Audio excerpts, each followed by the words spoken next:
Happy Valentine's Day, my literary lovelies. My name is Dovey, and I'm here representing Crossed Hearts as an ambassador. And today, we're celebrating the queen who invented strategic dating before it was cool. You think you've seen contract marriages? You've never met Raeliana. She didn't fall for the Duke, she negotiated with him.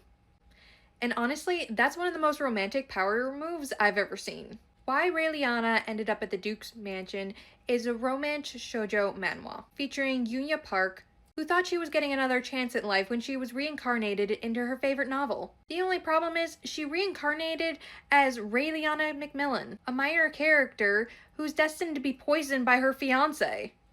So for the sake of survival, Raeliana takes fate into her own hands and ends up negotiating a fake engagement with the powerful, mysterious, and cold-hearted Duke Noah Wynknight.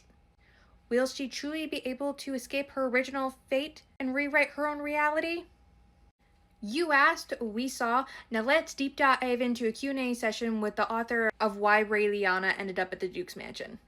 Our first question is, in the novel Why Raeliana Ended Up at the Duke's Mansion, which character did you find the most attractive?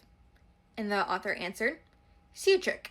I am generally drawn to characters with visible flaws rather than those who appear perfectly flawless.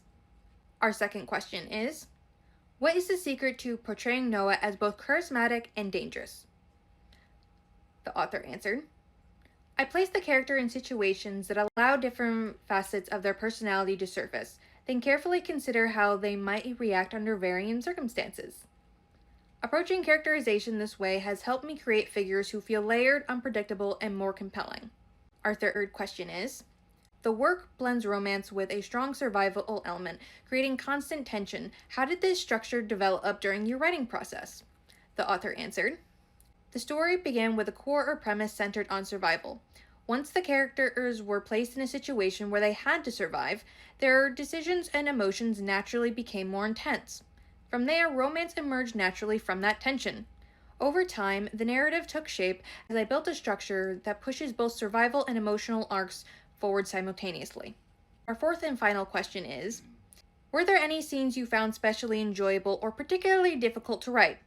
The author answered, I especially enjoyed writing the survival scenes, as I have a strong fondness for thrillers. At the same time, those scenes were the most challenging since they required careful balance between tension and emotional authenticity. The scene in which, spoiler warning, Noah loses his arm stands out in particular. I remember feeling both excitement and difficulty as I worked to maintain the intensity of this moment without losing the emotional thread. And that is the end of our Q&A. I really hope you enjoyed it. Let me know in the comments below. Would you make a deal with a dangerous Duke to survive? Or would you run the other way? And also, happy Valentine's Day!